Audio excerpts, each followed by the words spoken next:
Boa noite a todos. Queremos dar as boas-vindas a todos os alunos do nosso curso básico de liderança cristã, realizado pela Secretaria da Infância do Presbitério de Sergipe. Meu nome é Josivaldo Nascimento, sou pastor na Igreja Presbiteriana em Itabaiana e foi-me dado a honra de ministrar esse módulo, é o terceiro módulo do curso, que fala sobre atuação em EBD. Então, antes de nós começarmos a expor o assunto aqui, o conteúdo, vamos orar ao nosso Deus, rogar a sua bênção, e o seu cuidado para conosco. Ó Deus bendito, Deus amado, louvamos e exaltamos o teu nome, ó Deus, e agradecemos pela tua graça e bondade para conosco. Abençoa teu povo, abençoa todos os alunos deste curso, que venham absorver os ensinamentos que aqui estão sendo dados, e que tudo venha concorrer para a honra e glória do teu santo e bendito nome. Nós assim oramos, agradecidos, no nome de Jesus. Amém. Então, queridos alunos, vamos inicialmente apresentar aqui dois livros, que nós vamos utilizar como base, e outros para o curso que teremos aqui nessas duas aulas de 30 minutos, que vão prosseguir nas próximas semanas, hoje e na próxima semana. O primeiro que eu quero indicar é este, Teologia da Educação Cristã, de Antônio Vieira de Carvalho. É um livro muito interessante. Ele não é um livro extenso, denso, mas é um livro precioso, pois possui de maneira resumida, mas de maneira profunda, os aspectos que são importantes na educação cristã, que de fato é a base para a escola dominical. A escola dominical, ela tem por base educar os cristãos, como o próprio nome já diz. E por isso não podemos fugir da teologia da educação cristã, não podemos fugir dos aspectos bíblicos, teológicos e históricos que nos impõem a respeito da atuação da escola dominical. Um outro livro muito interessante é este aqui, da Construindo uma Escola Bíblica Dominical Evangelística de Alcance, pela autora Jill Masters. Muito interessante. Ela é uma inglesa, ela trabalhou na implantação de escolas dominicais em todo o mundo, e também aborda esse aspecto evangelístico da escola dominical. Então vamos iniciar a nossa aula de hoje. Vamos abordar a princípio um aspecto histórico, partindo primeiro bíblico-histórico, ou seja, partindo das Escrituras, como o Senhor tratou este assunto nas Escrituras, como se dava no Antigo Testamento, no Novo Testamento e ao longo da história. Já vamos destacar o período da Reforma, que foi ali onde realmente o ensino houve uma exuberância, e um desenvolvimento ainda maior dessa questão do ensino. Mas todos eles, sempre dos ensinos do ponto de vista espiritual, educativo e cristão, sempre baseado naqueles princípios e princípios bíblicos.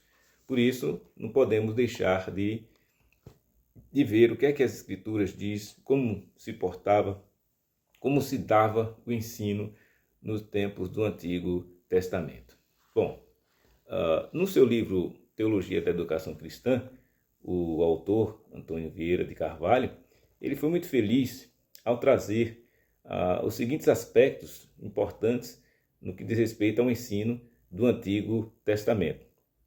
Ele nos diz em seu livro que, uma vez, respondendo a um educador que achava e que duvidava da sua própria capacidade de ensinar, Santo Agostinho, que foi um dos pais da igreja, escreveu que a educação cristã é, antes de tudo, um serviço ao próximo. E seu principal argumento não se pode prestar melhor serviço a um homem do que conduzi-lo à fé em Cristo. Em consequência, nada há mais agradável a Deus do que ensinar a doutrina cristã. A Igreja de Cristo, irmãos, como manifestação do Espírito de Deus, tem procurado, ao longo dos séculos, manter e desenvolver a sua missão docente, conforme o ensino de Jesus em Mateus 28, 18 a 20, que diz, Mateus 28, 18 a 20. Jesus, aproximando-se, falou-lhes, dizendo: toda autoridade me foi dada no céu e na terra, portanto, vão e façam discípulos de todas as nações, batizando-os em nome do Pai, do Filho e do Espírito Santo, ensinando-os a guardar todas as coisas que tenho ordenado a vocês. E eis que estou com vocês todos os dias até o fim dos séculos, ou o fim dos tempos. Então, estudaremos aqui no nosso curso, ainda que de forma muito sucinta, os procedimentos de concepção e desenvolvimento da natureza e da fundação da igreja em relação ao seu ministério docente. O Antigo Testamento, ele registra a pedagogia de Deus em relação a Israel, cuja direção é interpretada pelo sacerdote, pelo profeta e pelo rei, assinalando um tipo de ensino mais pessoal e imediato. Isaías 54:13 mostra que o ensino ele é indispensável à vida de Israel. Possui um significado que ultrapassa o simples conceito de comunicação de um conjunto de conhecimentos.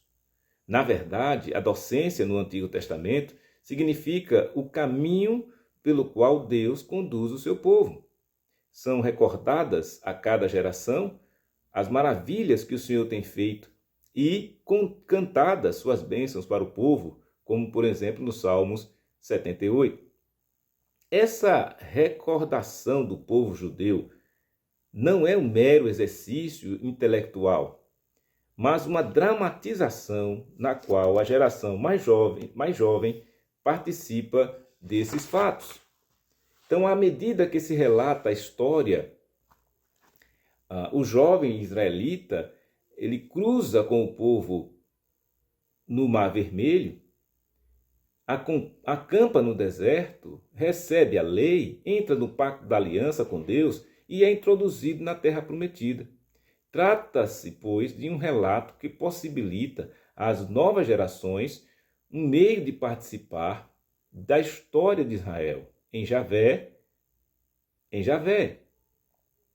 Por esta razão, a instrução em lugar no culto, tanto no comunitário quanto no familiar, essas cerimônias suscitam explicações e estas levam à confissão e à esperança. A exemplo de Deuteronômio 6, de 20 a 25, ali está o registro desse modus operandi daquele tempo. Então, o período intertestamentário, que deu lugar à progressiva legalização do ensino religioso, a Torá, que resume o Pentateuco e a lei, perdeu muito de seu caráter dinâmico, transformando-se num emaranhado de conceitos que eram cumpridos mecanicamente. A vontade de Deus, então, viu-se cada vez menos como sua direção bondosa e cada vez mais como um complexo de preceitos que exigiam um esforço penoso do ser humano. Reside aqui a essência do conflito entre Jesus e os escribas e fariseus. Falemos um pouco de Jesus, Cristo como aquele que é o educador por excelência. O ensino de Jesus, irmãos, restabeleceu a finalidade central da ação redentora da graça de Deus.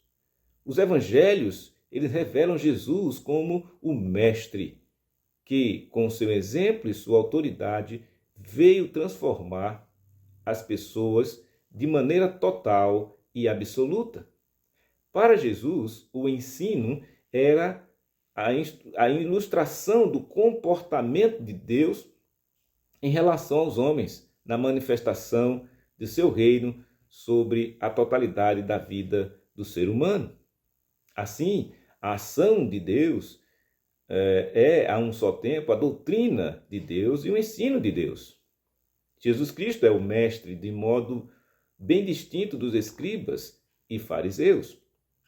Então a promessa contida em Isaías 54:13 foi cumprida integralmente pelo peregrino de Nazaré. Pois, assim diz Mateus 4:23, percorria Jesus toda a Galileia, ensinando nas sinagogas, pregando o evangelho do reino e curando toda sorte de doenças e enfermidades entre o povo. As Escrituras mostram, então, Jesus como o mestre que transforma as pessoas de maneira completa. E o seu ministério é tipicamente um ministério docente. Ensinava pregando e pregando ensinava. Suas memoráveis parábolas, seus diálogos inesquecíveis, isso em situações e circunstâncias as mais diversas.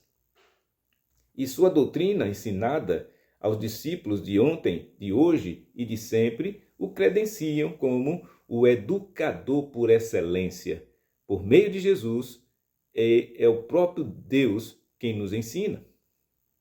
Então, como é que se dava a docência no período da igreja primitiva? Vimos a docência no ensino no Antigo Testamento, com a pessoa de Cristo, e agora, pós-Cristo, né? Após Jesus ter feito a sua obra, o seu grande mestre que não foi, ensinou muito e transformou através do seu ensino. E então Jesus deixou a sua igreja, né? E como se deu então a docência na igreja, a igreja primitiva? Bom, a nascente comunidade cristã, ela prolonga o ministério docente da igreja. Agora, à luz da morte e ressurreição de Cristo e o advento do Espírito. A igreja primitiva, em todas as suas formas, era sustentada e impregnada pela consciência de ser o corpo em que habita o Espírito. E o ministério docente da igreja participa plenamente desta identificação. Paulo, por exemplo, esperava que o seu ensino fosse acatado e posto em prática pelas comunidades por onde passava. Ao estudarmos a docência na igreja primitiva, e por extensão na igreja em todos os tempos, é preciso considerar que esta prática não se constitui numa simples atividade pedagógica humana, transmitida através de uma determinada doutrina.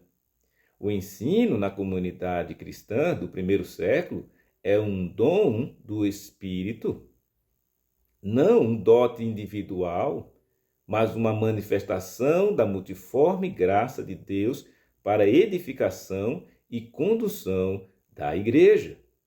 Então, não podemos esquecer desse detalhe importantíssimo, irmãos. O ensino é um dom do Espírito Santo.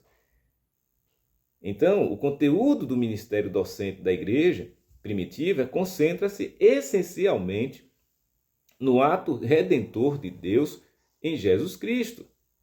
Veja-se, por exemplo, Paulo comentando a fórmula batismal em Romanos 8, 32 a 39 e 10, de 9 a 21, ou descrevendo hinos e doxologias em Filipenses 2, de 5 a 11, Colossenses 1, de 12 a 14, ou ainda o ensino sacramental baseado na tradição litúrgica dominical em 1 Coríntios 11, de 17 a 34. Como se vê, o ensino doutrinário entre os primeiros cristãos não apresenta uma construção teológica autônoma, mas é dirigido pela confissão de fé, a qual só pode ser feita pelo poder do Espírito Santo, pois ninguém pode dizer Senhor Jesus senão pelo Espírito Santo, conforme diz lá em 1 Coríntios 12, parte B, do versículo 3. Por exemplo, irmãos, vamos ver aqui um pouco o aspecto da mensagem de ensino, né, da mensagem docente, lá de Atos 2, de 43 a 47.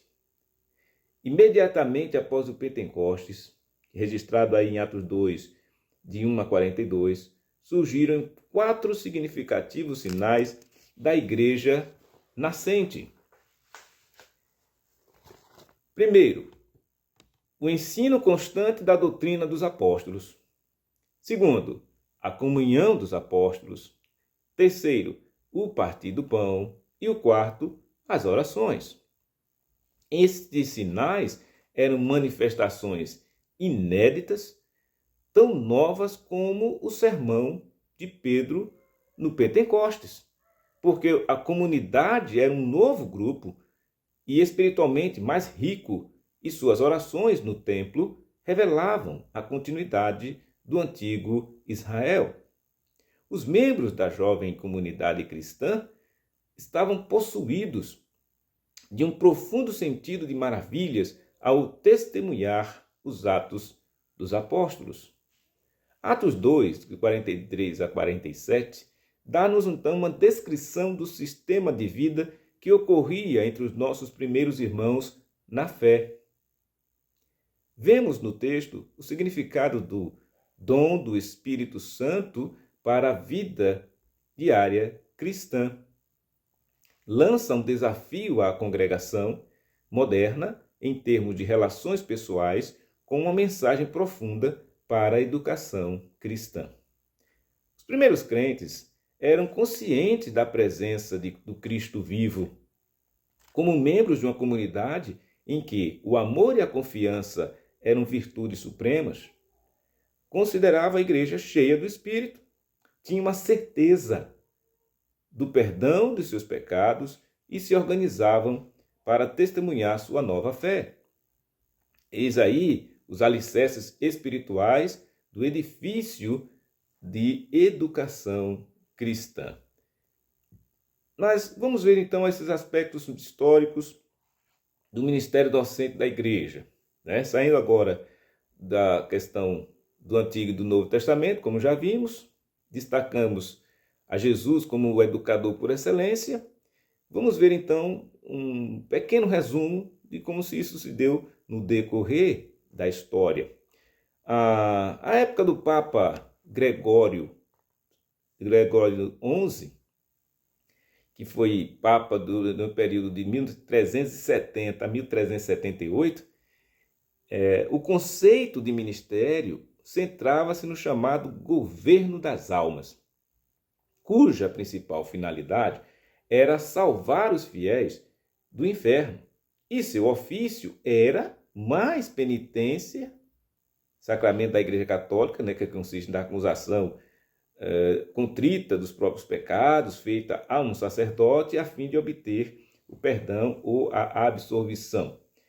Por sua vez, há uma exaltação do sacerdote como intermediário entre Deus e os homens.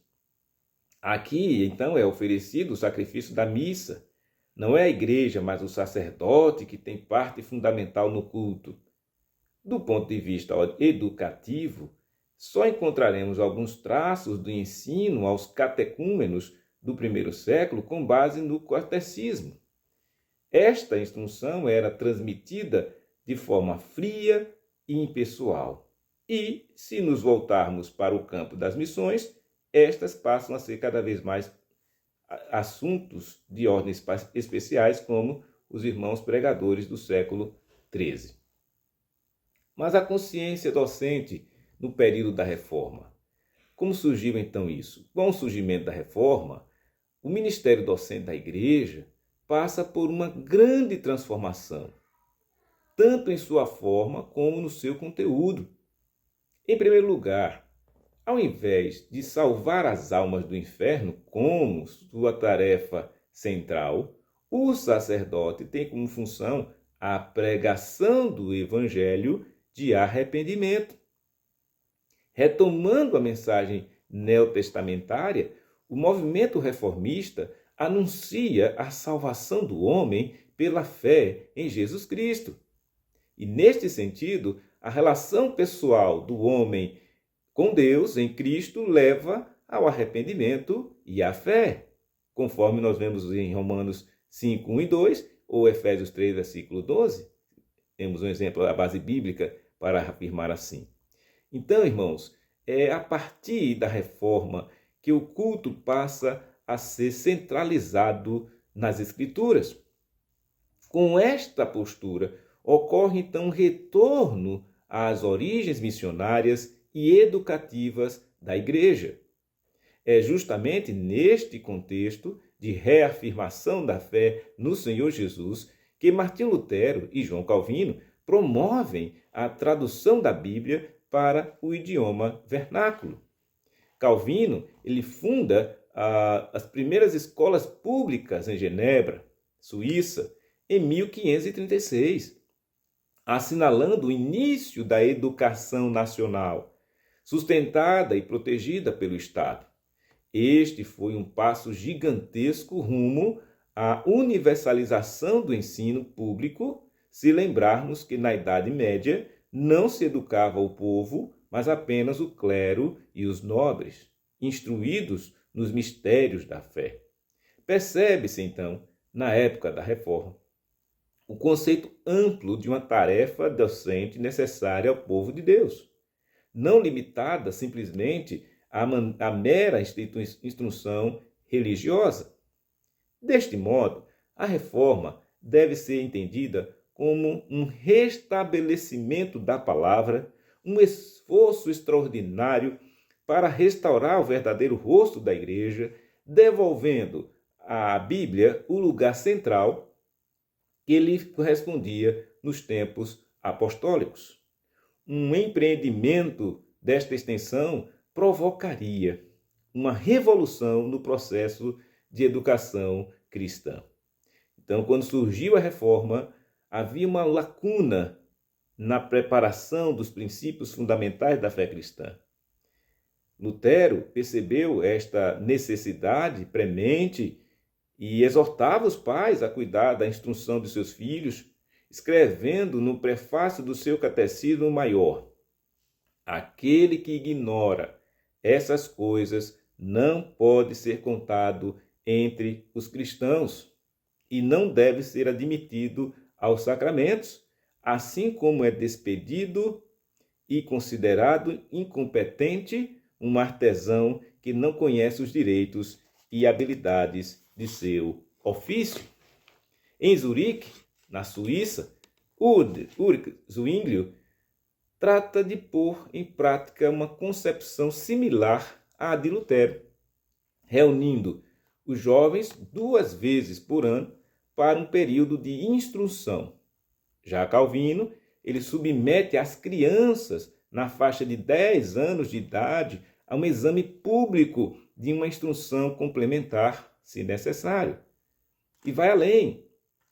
4 vezes ao ano, no domingo anterior à celebração da Ceia do Senhor, tem lugar um exame público e até os adultos deviam submeter-se ocasionalmente a esses exames. Então, a finalidade de todo esse tremendo esforço de instrução é que cada membro da igreja alcance o verdadeiro conhecimento da palavra de Deus e se transforme num soldado de Jesus.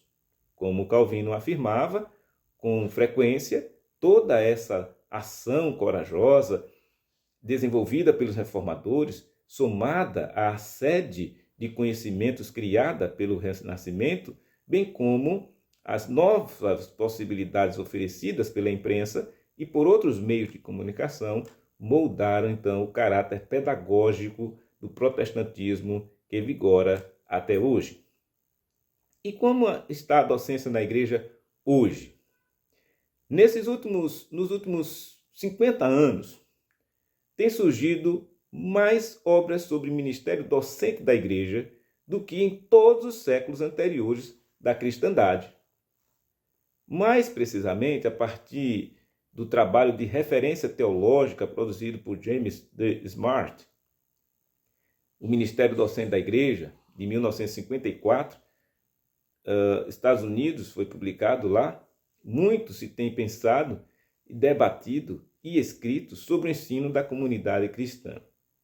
Entre outras obras, como Nutrição Cristã e a Igreja, de Randolph Miller, outros também, como o Evangelho e a Educação Cristã, escrita por Campbell. E todos esses contribuíram e têm contribuído para o debate sobre a natureza e a função da igreja em relação ao ministério docente. O curioso, irmãos, neste atual surto de estudos sobre a educação cristã, é que num tempo não muito distante do nosso, a situação era bem diferente. Por exemplo, Harrison Elliott escreveu um livro lá nos anos de 1940, cujo título era Pode a educação religiosa ser cristã? Elliott não só advogava a separação, mas até colocava em dúvida se a educação religiosa poderia fazer parte da igreja. Na verdade, o enfoque da docência na comunidade responde a uma nova orientação teológica e também a um novo conceito de educação nas ciências pedagógicas contemporâneas. Em sua fase educacional, a igreja toda é quem ensina, e o ministério docente é parte de sua razão de ser, não uma função separada da comunidade, como ocorreu, por exemplo, com o nascimento do movimento de escolas dominicais. Beatriz Melano, de coach, professora de educação cristã na Faculdade Evangélica de Teologia de Buenos Aires, chega a afirmar que uma igreja que não educa é considerada como uma comunidade cujo ministério é incompleto, onde não se pregasse o evangelho ou não se administrassem os sacramentos. Concluindo, então, essa nossa primeira aula, eu quero dizer o seguinte: não se pode prever que direção tomará nos próximos anos o pensamento sobre a educação. Entretanto, torna-se inadiável uma redefinição de educação cristã à luz da redescoberta do significado da proclamação cristã da Igreja e da tradição. Prioritariamente, torna-se necessário desenvolver um pensamento teológico relacionado com a função docente de Cristo, tanto na encarnação como em sua atividade presente pelo Espírito Santo, e o ministério docente da Igreja e as consequências desta relação para o conteúdo e o método de nossa educação cristã. No final do século II, Clemente de Alexandria escrevia sobre o educador, o Verbo, Cristo. O guia celestial, o Verbo, uma vez que começa a chamar os homens à salvação, cura e aconselha, tudo ao mesmo tempo. Devemos chamá-lo, então, com um único título, Educador dos Humildes. Como ousaremos tomar para nós mesmos, como indivíduos e como igreja, o título que corresponde somente a ele? Que implicação tem este título para cada um de nós? Não é este o grande desafio da educação cristã? Então aqui queremos já ir para finalmente, na nossa primeira aula. Espero que vocês tenham absorvido, boa parte disso que nós acabamos de expor, e algumas atividades eu vou colocar aí no grupo para serem respondidas, questões para reflexão, para avaliação, e enfim, certamente esperamos que tenham gostado e que possam absorver esse conteúdo. Próxima aula nós daremos continuidade com outros aspectos importantes da educação cristã e voltado para a praticidade, na atuação da escola dominical. Que Deus assim os abençoe e que todos tenham bons estudos, e se puderem leiam sobre o assunto, se aprofundem, porque aqui é apenas um curso básico, mas que tem por intenção, objetivo, fomentar nos alunos o desejo de crescer, de aprender e desenvolver uma educação cristã de qualidade e que traga benefício e promova a glória de Deus. Que Deus assim vos abençoe